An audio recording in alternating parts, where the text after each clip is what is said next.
I don't know what that said. Maybe it said recording. We are. I hope we are. We better be, gosh darn it. Oh, man, we haven't done this in a while, Brad. You've been running all over the place. I don't know. All of a sudden.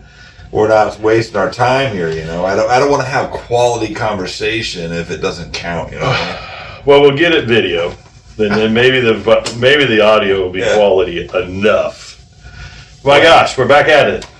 Wow. Hopefully, we're ready to kind of kick going again here. We haven't done this since November, and we've had a lot of things that have happened since then from the standpoint of like not only the holidays, a lot of life. But I've had a new grandbaby, my first one, and that was an incredible experience. November 29th, Boaz Dean Coster.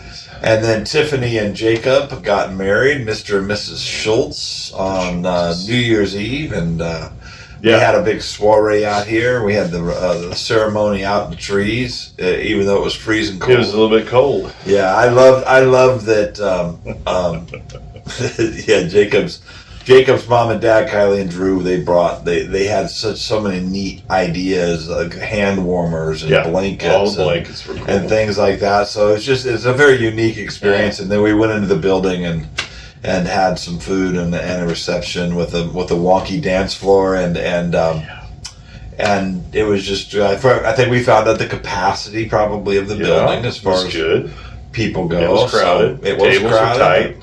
It was a good night, and it was fun. They're married, and it was a blast. I finally just saw him yesterday for the very first time. Yeah, since that day. So 2 days after they got married, they did the honeymoon thing, and then right when they get back, they both are right back to work. They're both working, and now Tiffany's taking on a new job where now she's working, normal day job, and so they're at least they're on the same schedule. Yeah. But then of course. I do lessons all evening. In the evenings, and so our schedules aren't necessarily coinciding, but nevertheless, it's not about you, Brad. Well, it's about the newlyweds. Touche, and not to mention, I agree with you. And not to mention, they got a new home, right? Bought a new house, so they're doing a lot of upgrades and things, and they're adulting, hanging out together. They're doing the married thing, which is they're experiencing each other. In that day-to-day, that's when you're like, did I do this? Was I sure about marrying this person? I didn't realize just how bad her farts were, or what or snores terribly. Right. They didn't experience that before, so they went in there fresh, not knowing all the weirdness. Yeah, there's going to be some newness for certain. No, I don't like how they squeeze the toothpaste out of the tube. They squeeze from the top instead of the bottom. Right. That's the way Brandy is. She squeezes from the top. I'm the bottom squeezer. Oh, yeah. Well, I'm constantly pushing it back up from the bottom to get it like it's supposed to. I do a little of both, I got to confess. I have my own tube, though. Me and Stephanie don't share a tube. I try. So she keeps going after my tube. He's attacking your tube? Oh my gosh. Anyway, Brandy, anyways, she likes yours better than hers. Anyways, so my toothpaste though, I will start from the bottom and then I kind of get lazy some days in a hurry maybe. Sure, that's fine. So when I'm in a hurry, I have it prepared though previously because last time I took the time. But I don't take the time every time to start from the bottom and work out. That's crazy. Your sister's crazy. She just grabs a hold of it, just squeezes it, and gets what she needs. Goes. I'm a little delicate, and I like to keep it nice and whatever. Yeah. Brandy's. She's a little bit more gruff, and some days she's probably in a hurry. And she doesn't care. Well, how come she uses your toothpaste instead of her own, though? That's what I'm asking. Do you have the same sink? No, we don't even have the same sink. She got her toothbrush over there. Mine's over here on mine. I don't know the dynamics of your bathroom. So when you enter the bathroom, who sinks first? Mine. That's why she uses yours, because it's closer to the door. But she's got to walk all the way over to get her toothbrush. Does she use your toothbrush ever? No. Then she should use her own toothbrush. There's no excuse. Get her own toothbrush. And she might have her own toothbrush. She doesn't always. But anyway. Do you guys have the same kind of toothpaste? Well, when she remembers to buy the kind I like. What do you mean? Sometimes she buys. I'm a Crest toothpaste guy. I love Crest. And she forgets sometimes Tries the to go with the toothpaste, deal, and tries to she'll get a buy good well, it was on sale. I bought 5 tubes of toothpaste, and I looked at it. You can't Colgate. switch. No, I'm not a Colgate. I'm a Crest. if you're used to having a certain toothpaste, And then my dentist, I don't it's know, like 2-3 switching years ago. deodorants out of the blue. Well, the dentist 2 or 3 years ago told me, hey, you know what? Don't go for the whitening stuff. It's not really good for your gums. I don't think it is. I've never done So it. don't do it. So I just went straight with, the normal toothpaste, no frills. Yeah. And anyway, so that's what I use. Well, I have I know some of those whitening. everybody cared. I have some of those like whitening strips, like Yeah. literally up my drawer. The Yeah. girls got them for me, and I probably should. I need them. I'm certain, but Was that a birthday gift? no. Your dad. I think it was just like, here, Dad. You need these. Yeah, you know, From all your cigars. years of chewing and- Yeah, And your cigar days. right. Coffee. Coffee. Oh, Probably. coffee's a killer. Yeah. Yeah. I love coffee. Yeah. Do you drink a lot of coffee? During the week, more so, at work, and So I just do. I don't need the caffeine. I really don't think I need the caffeine. Do you drink it black? Yeah. Me too. all Did black. you always? Yeah. I started when I was in college Yeah. drinking coffee, and I did because I was a poor studier, so I always was I was always a crammer. Yeah, so I need some coffee to stay awake. So, but I couldn't stand. I didn't like it. My parents always drank coffee, and I put cream and sugar in it, and I was like, hey, you know what, it's not bad with cream and sugar. So It's not coffee. fast forward after college, now I'm a framing crew. I'm working construction here in Wichita. Manly job. Yeah. Ooh. So I'm taking my coffee to work with me, and I've got this little extra container of cream and another container of sugar. Thanks, fellas. It didn't go over very well. So I learned to appreciate coffee black, Yeah. to avoid the controversy mostly. But now, Teasing. now that's how I love it. And Yeah.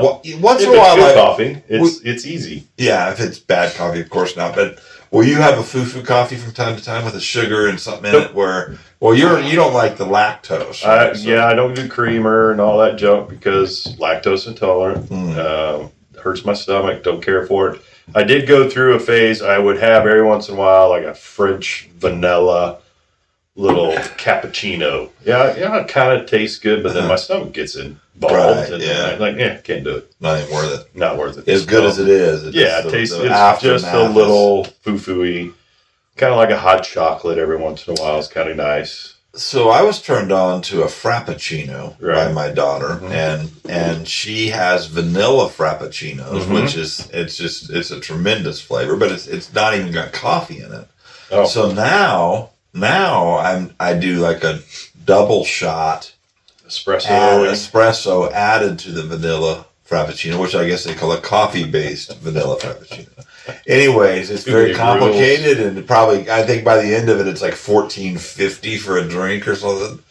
That's an exaggeration, but still, it's really delicious. But for the same reasons, I don't like it. It makes me, it fills me up. You can taste the sugar. It's just too much. I don't need the sugar high. I don't need the sugar rush. That gets me more than the caffeine. Yeah. If you get too much sugar in it, you just get and that's what makes you crash, I think, probably harder than anything, coming down off that sugar more than anything else. You get to a place where you're drinking coffee and you just go, "Whoa! I need to back. Yeah, I need to put this down." I've drank so much coffee, I get sleepy. Yeah, it gives you a You just reverse lose. effect. Yeah. I've also drinking so much coffee where I get Yeah. flashy. You see like flashes, and especially when you don't have anything in your stomach. It's not good for you. No. I mean, coffee's okay, but you got to be, you don't overindulge in anything. Oh, That's well, the I didn't issue, right? overindulge in it. I just, I mean, maybe go just like an extra cup too much, But I guess I've had places and times in my world where I've probably overindulged, especially during baseball. It's a cold day. Keep hammering coffee during the game. It's an evening game, and you just drink it during the morning when you get up, and you drink it in the evening because it's cold. And Right. And I like a hot beverage. It's good. then you stare at the ceiling. So many times I've just had hot water in the mornings. I went through a kick where I would just go get some hot water, and 'cause I was like, I need to back off the caffeine a little bit, and I was just drinking hot water. And as boring as that sounds, I mean, I didn't feel any different from when I had coffee. Really? Yeah. So you think it's a psychosomatic effect, the caffeine in the coffee? Yeah. I like the taste of coffee. I don't mind it. Yeah. I mean, I think that becomes the difference in like most adults worlds, as like the same with whiskey. You know, I used to just go, wow, you know, and hammer it. And me and my buddies would do these turkey trots and you know, and get hammered or whatever. Anything. No, drinking it for the effect, and same with coffee, drinking it. So now it's even with soda. You know, I don't hardly drink much of that anymore. No. But the point is too much of anything is not good. It can be very bad. 100%. I would say that too. So, anyway. Water even, Troy. While you drink too much water, you can drown, they say. Oh, that would be breathing it, not drinking it. I don't know. You can drink too much water. You drink it wrong because you're not absorbing it. It just goes right through you a lot too. So there's a lot involved with that. I've been learning a lot more, and I'm not going to get into all that kind of stuff. I've been following this guy named Gary Brecka, who's a huge, he's like a human biologist. He knows a lot about a lot of things about the human body. He's got a big health deal that's out there. What is it? 10X Health is what it's called. And not that I'm, pushing that, but he's got a lot of good stuff that he throws out. So, I did a 3-day water fast, right before Christmas. Water only or coffee too? Well, I drink some coffee. He said he was fine with, you drinking coffee, but literally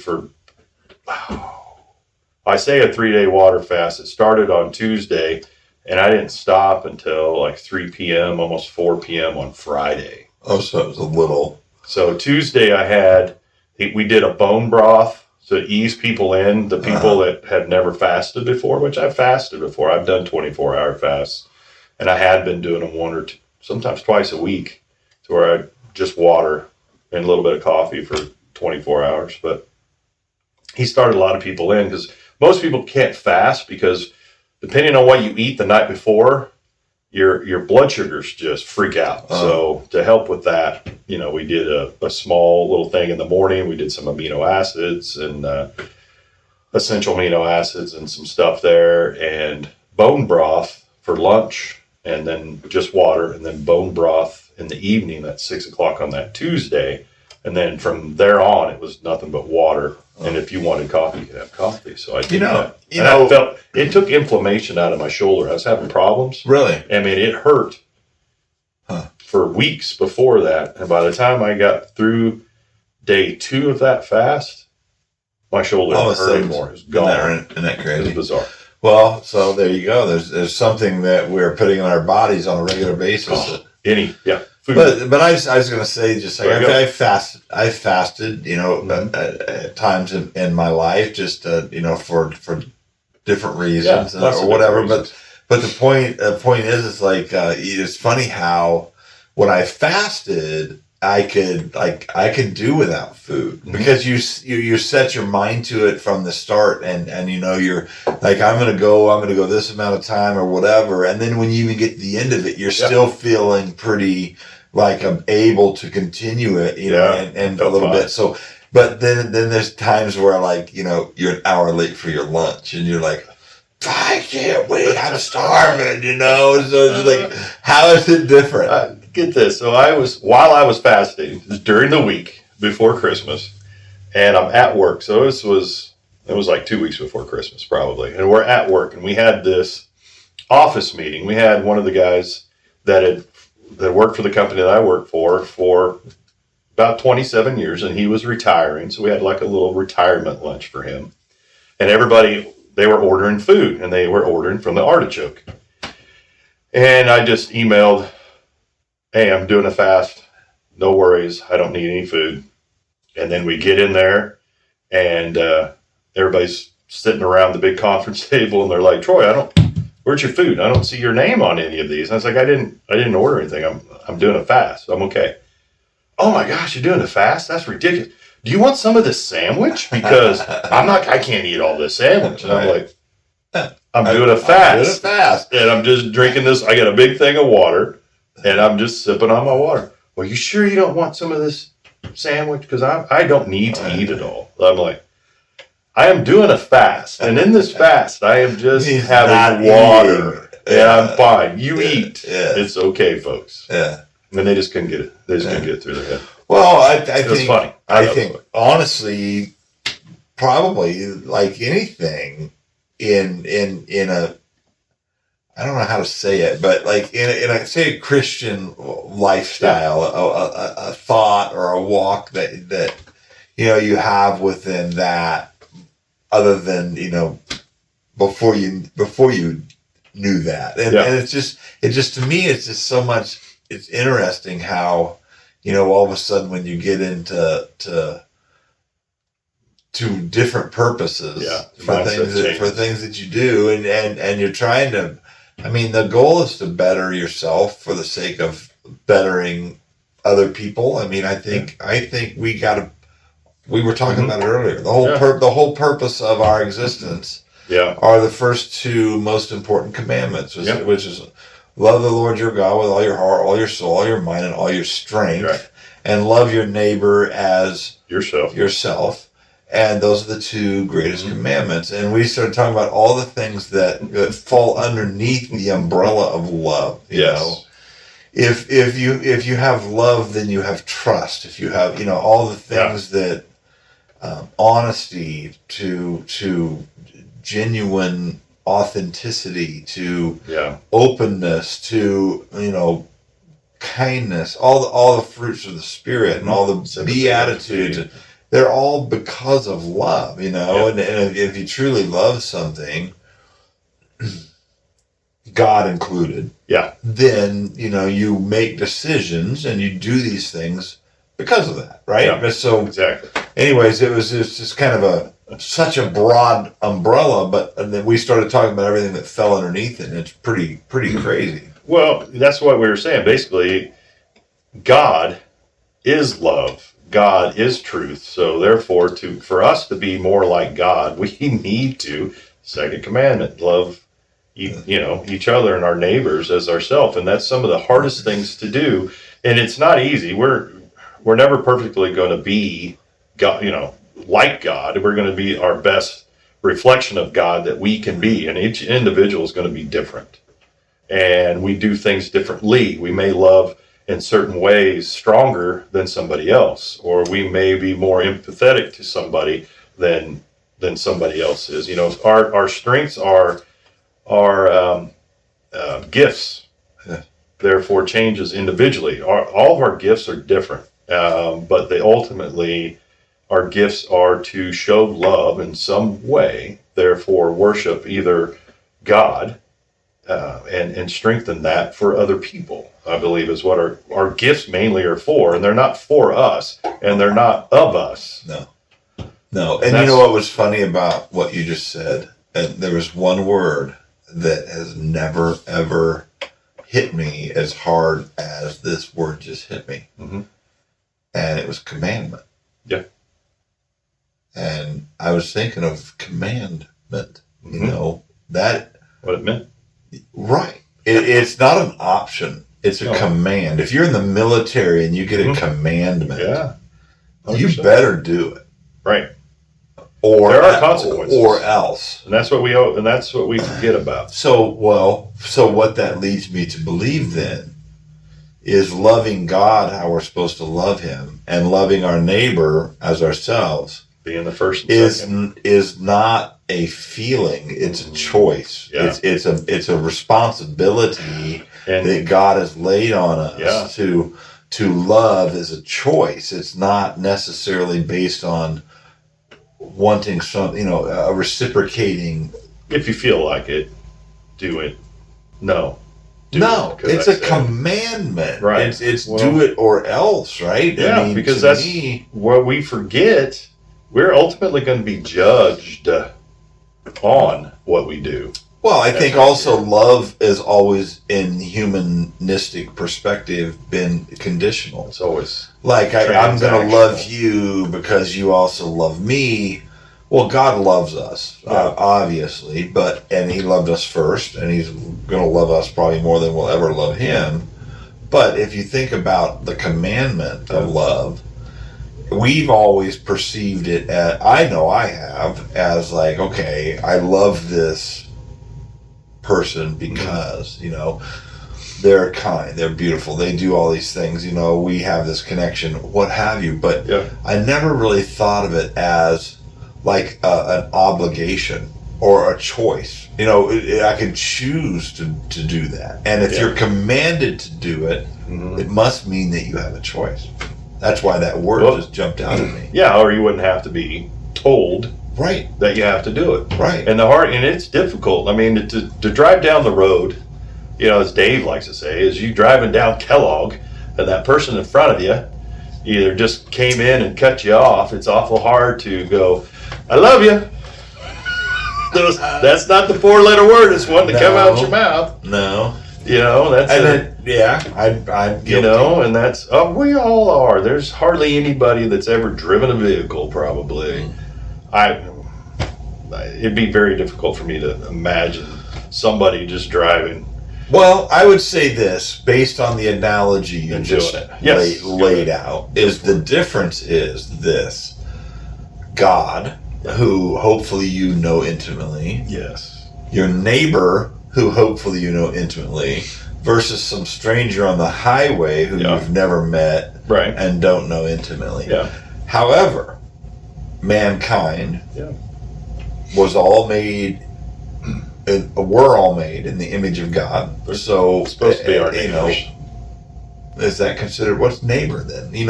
There's a good. I believe, I've always took neighbor as other people. Interesting. That's how I've taken it. Not people that are in your family, not people that technically live next door that we use the word neighbor for, not just people that are in your community.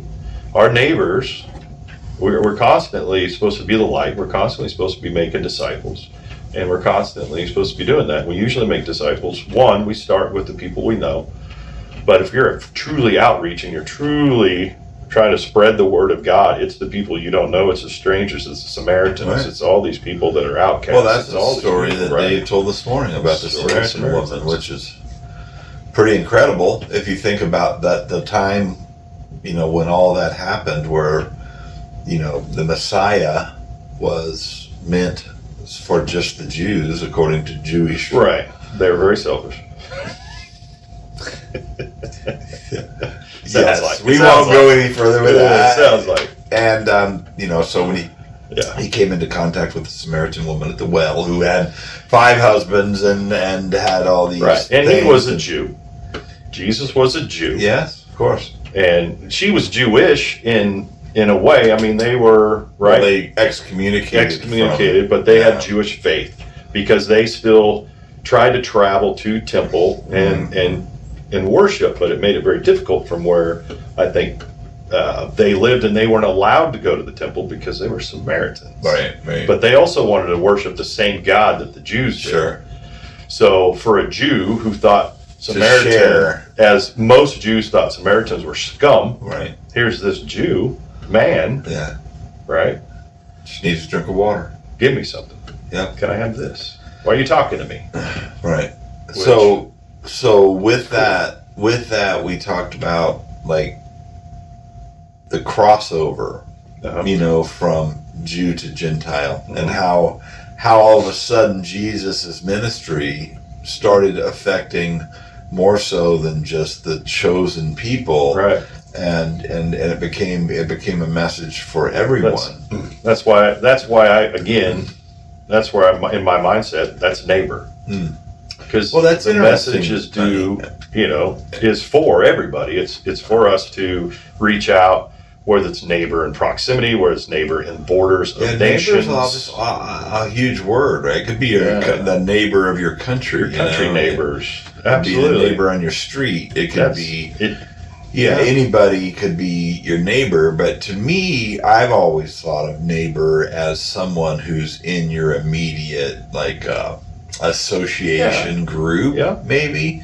maybe not your next door neighbor, but your neighbor is somebody that's in your neighborhood, you know. And, Mr. Rogers sat down and talked to everybody that could pull him up on the tube, and he always said, "Howdy, neighbor." Howdy, neighbor. You know, that big, awesome smile and his tone. And, and he was talking to anybody that was watching him. He wasn't just talking to, you know, I mean, I think it's the same thing. This is one of the most genuine men, it sounded like, there ever was. Wanted to appeal to children.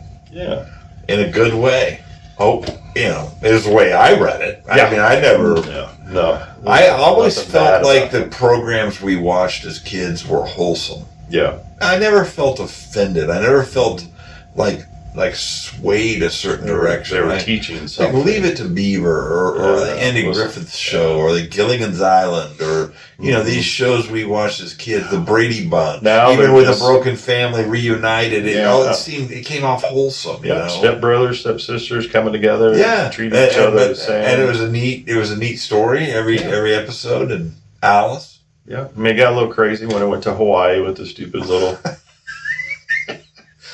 Yeah, we were trying to sell tickets, you know. Yeah, right. So extra love. Those types of shows, you know, they had some unbelievable memories in my childhood. Watched a ton of those reruns. Obviously, we're not near old enough to watch Leave It to Beaver live. No. You know, we can keep going. We can go Addams Family, the Munsters, the Beverly Hillbillies, you know, the evening shows. All the Family. Get Smart. We can Jefferson. Sanford Sons. Sanford Sons. Love Sanford. Oh my God! What was that Archie Bunker show? Yeah, All the Family. Lucille. I mean, I love Lucy. Lucille Ball. And all the Lucy. She had a couple different shows. Those were all Mary Tyler Moore. All those things were. Yeah, unbelievable. Just Dick Van Dyke was. How talented was that guy? You know? Yeah. Oh yeah. For all over those years. But anyway. Yeah. You know, one of I was talking about like some of the top 5 movies you've ever seen. Okay. So I was talking about this with somebody the other day. Excuse me, I got the hiccups. But the old school ones were the ones that like appealed to me the most, like Cannonball Run. Remember that one? Mm-hmm. with like I'm a big Burt Reynolds fan, so yes. Burt Reynolds and Sammy Davis Jr., Dean Martin, Doctor of Proctor. And the little Japanese couple. Dom DeLuise was my favorite guy. Unbelievable. That movie is iconic. And, you know, Gone in 60 Seconds is another one. The original one. Yeah. Oh, yeah. That's good. Animal House. Mm-hmm. You know, those pretty rough. Jaws. Animal House had a little raunchy spot, but it was also a teaching moment. They tried to make that a TV series. Really? Animal House back in the. Do you remember the moment when the girl and him were in the fraternity house and he was with her and he took her shirt off and the toilet paper went flying out?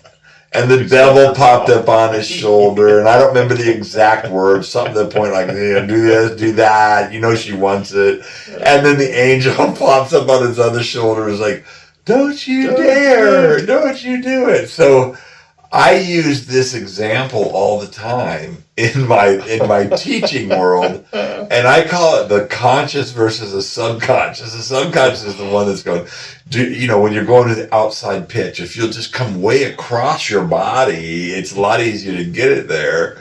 So that's the subconscious, when the true movement you should make is more over directional. Okay. So there's always this negative versus. Anyways, it was a very, very impactful scene in my childhood. Yes. Because of the good versus evil. Yeah. And it sounds very crazy, trivial, but hey, you took something, you turned it into. That's good. I did. Thanks, Troy. So it's good. You see something, you figure out how to make it work. You make it, eventful and useful. That's always good. But my first thought was, why does she have toilet paper in her bra? And then my Aunt Jill, who didn't have toilet Grandma paper. Dorothy's mammary glands. I mean, they were giant. I mean, they dragged on the ground. It was ridiculous. They were giant. Anyways, they both had back problems because she's not the same. No, not nearly the same. Not the same. But no, sir. But Grandma Dorothy and Jill both had issues because of it. Yeah. Anyways, where did I go with that? We got a little ways away from God's love. We were talking about God's love, and all of a sudden we're talking about Grandma Dorothy and Jill. Mammograms. Yeah, but anyways, we were talking about God's love, which is a great topic, and right? All encompassing, because it just like everything. What'd you say earlier when I said? You said it's. I said something about love, and you said it's all good, or I can't remember exactly. I basically said I believe what we were talking about when we were outside. You said something about God's love, and I said, well, ultimately it started with what we're standing on right now, this rock. I mean, this is God created everything that we have because of the love, and because He wanted us here, and you said, as we know, we were created in His image for that purpose, to share the love that He had, and we should be sharing that with one another in the creation, and we should be taking care of the creation because of love. I mean, it all, none of that, without existence, that would not be here if it was not for love. Love is tied to everything. Yeah. And I don't think anybody understands love in terms of a self-directed approach to love.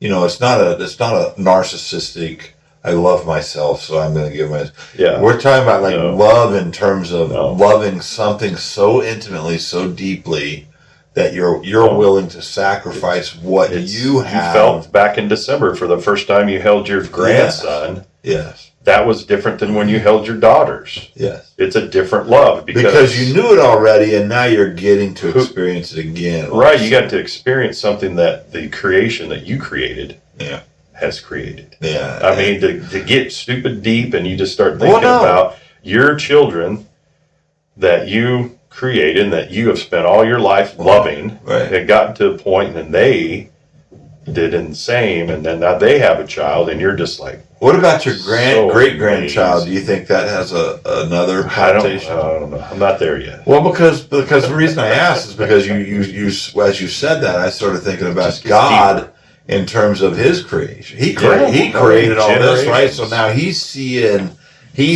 like the God. Can you believe that, like Bo, my daughter's son, and maybe I'm biased. It's thanks, but he's like a stunner, man. He's like such a good looking baby, and I was like, oh my God, you know, and so do you think God like feels that way every time a new baby's born? Oh, I think so. Oh, that he goes, man, like look at my creation. Yep. You know, this is I think the unbelievable amount of hope that God has had for us is probably reborn every second for Him, because it goes, you know, as the world, it's got to be constant. I think that's a feeding.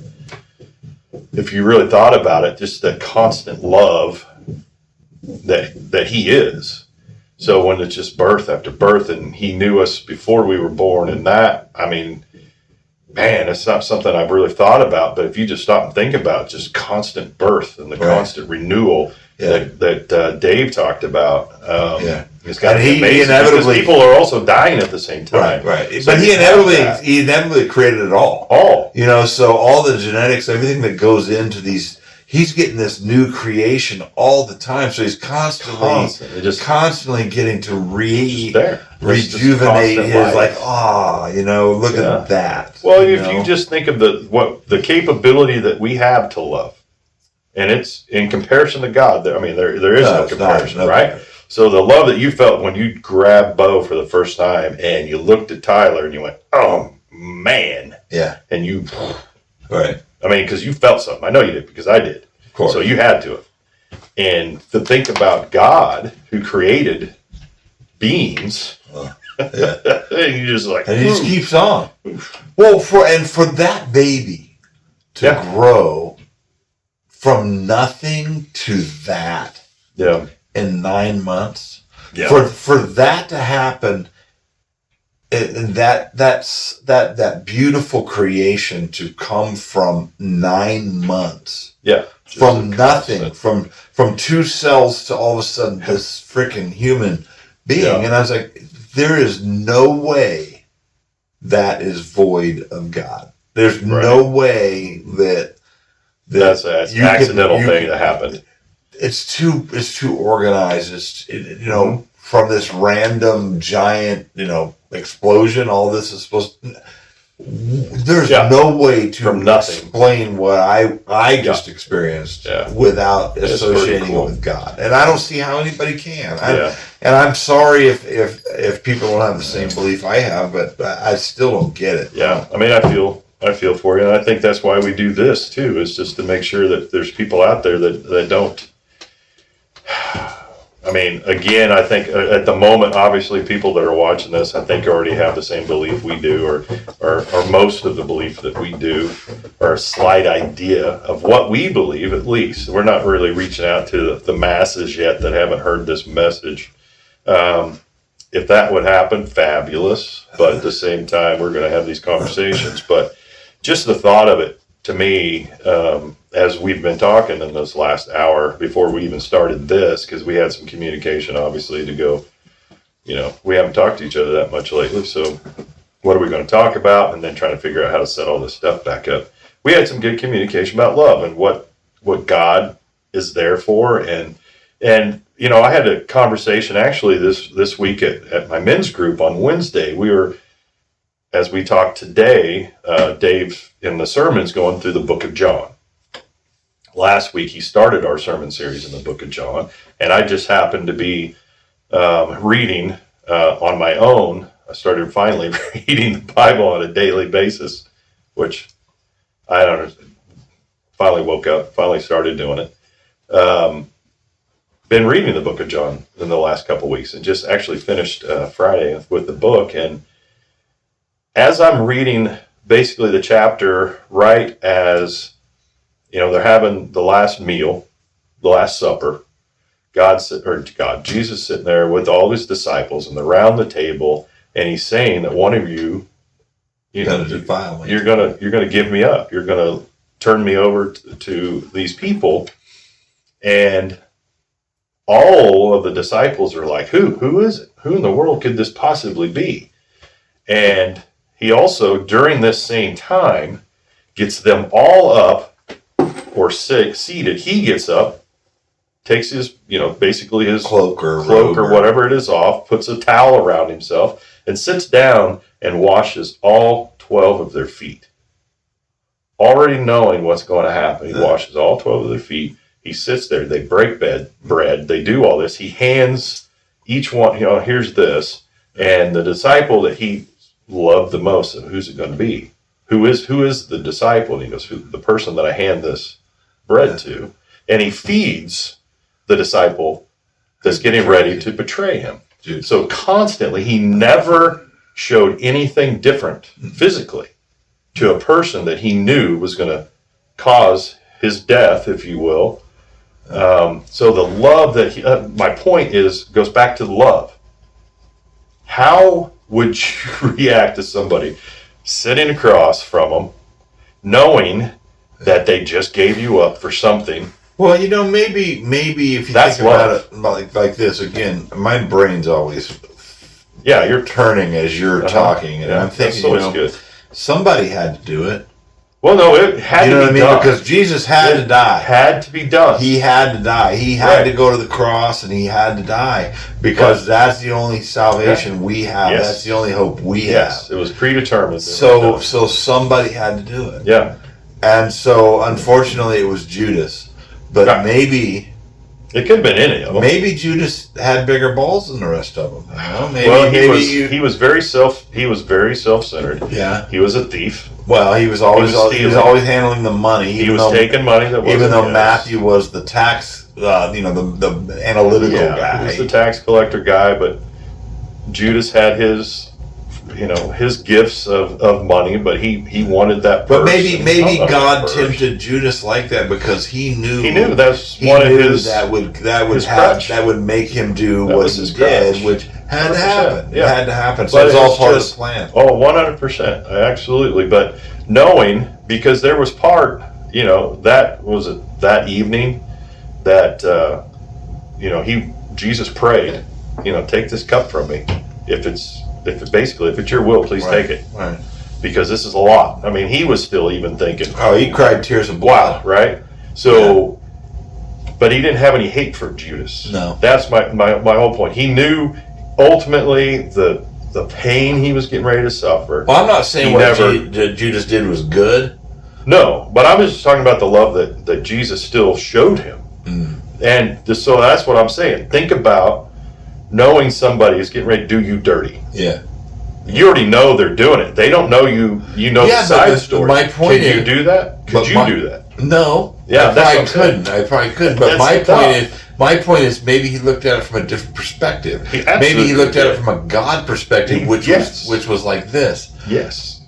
I have chosen Judas to betray me. Yeah. I put this money in front of Judas because I knew he would take it and he would sell me out to the Romans, and therefore this was what I predestined to happen. Yeah. And Judas was the fall guy because somebody had to be. Because he didn't have the faith to. Somebody had to sell him out to the Romans. The Romans had to come to arrest him. He had to die on the cross because that was I'm why. not disputing any of that. Absolutely. That was the sacrifice. So in some weird way, Judas maybe isn't he's a bad guy because of what he did. He sold Jesus out.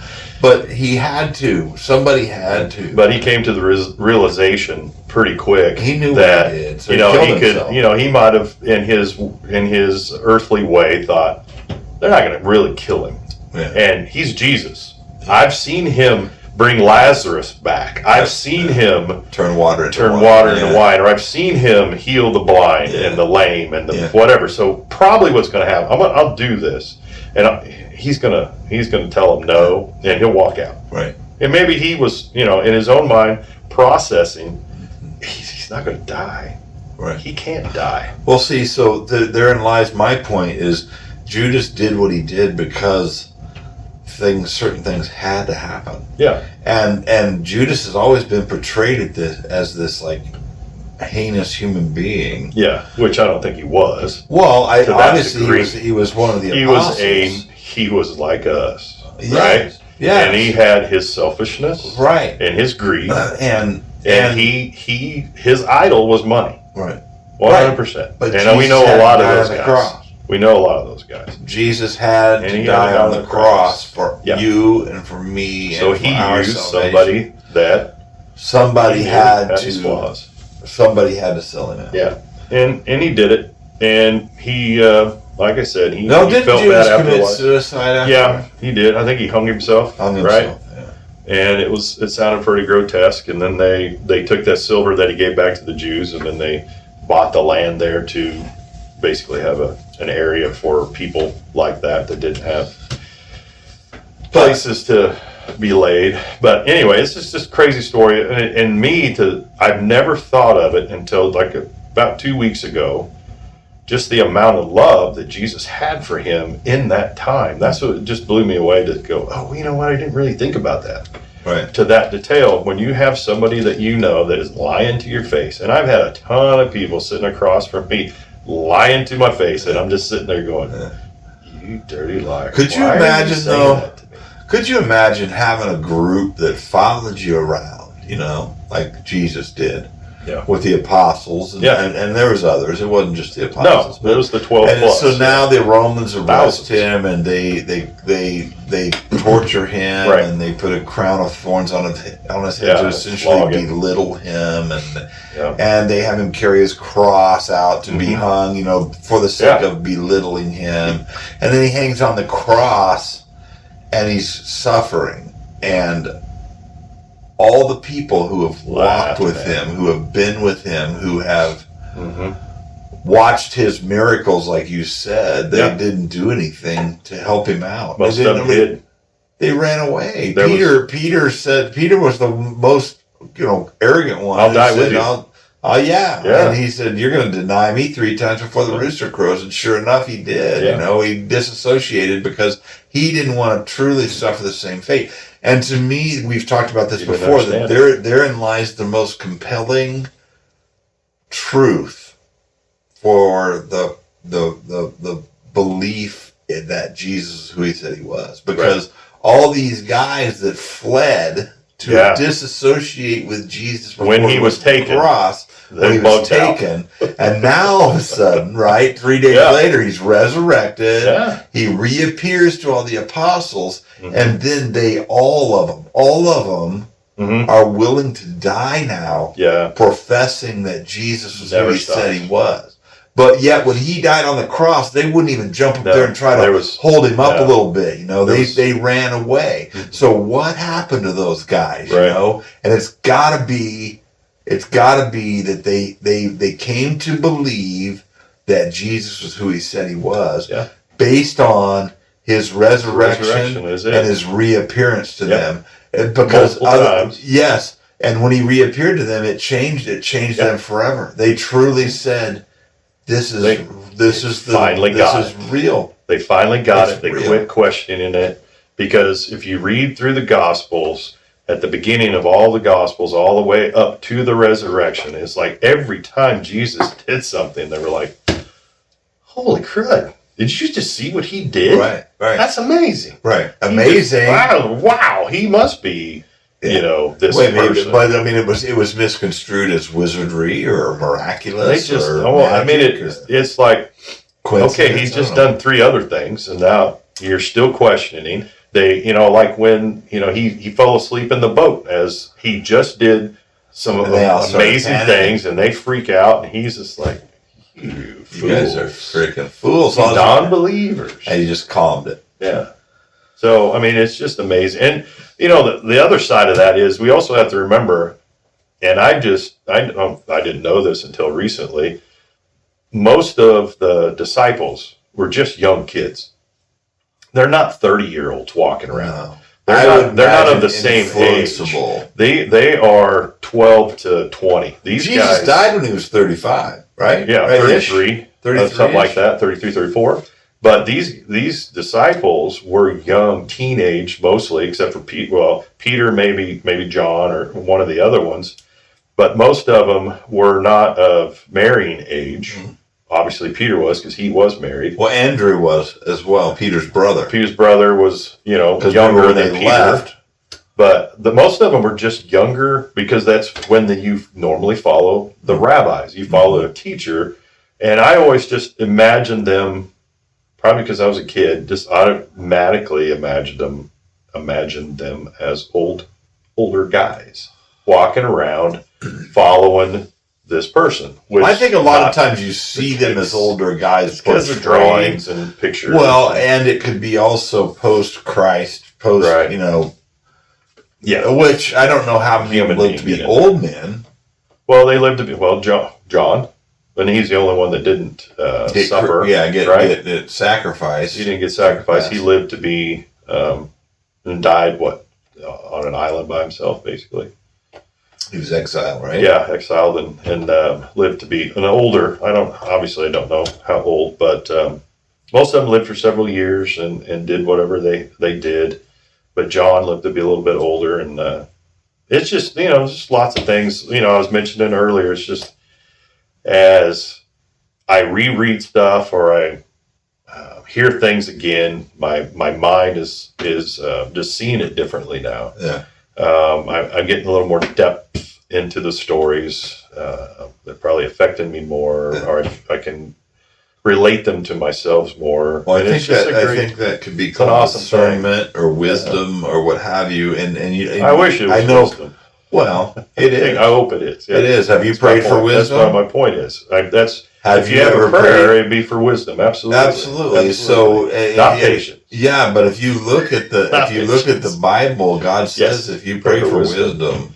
Yeah, I want to be like that. Yeah, I'm going to give it to you. Yeah. It's not a if And yes. or I'm with you. it's saying, if you pray for wisdom, I'm going to give it to you, or at least more wise than you are now. And maybe that. Well, I feel makes wiser. You a little of a stump or something. I don't know, but the point is this is fun for me. It's fun for Troy. We get together, we have these conversations, and it's a good conversation. I like this conversation. Yeah, me too. And I like the fact that we can just kind of just be forthright and straight up and unapologetic, because I'm not going to apologize for something that I believe to be the truth. Oh no. Now, if I'm wrong, I'll apologize for that. Yeah. But I'm not going to apologize for something I think is true. We also try not to, you're not throwing out stuff if you don't believe it to be true. No. Usually it's, you've thought about it for a while, maybe investigated it for a while or something. So you're not just spouting off trying to be, a wise guy or a know-it-all. We try to just speak from what we believe is truth and what we believe is honesty and love. I'm not trying to have hate for anybody. We're not coming at anybody because they don't believe what we believe. I mean, that should be just the opposite. We're looking for that neighbor out there that doesn't that we can love. That we can love on. Hey, come on in.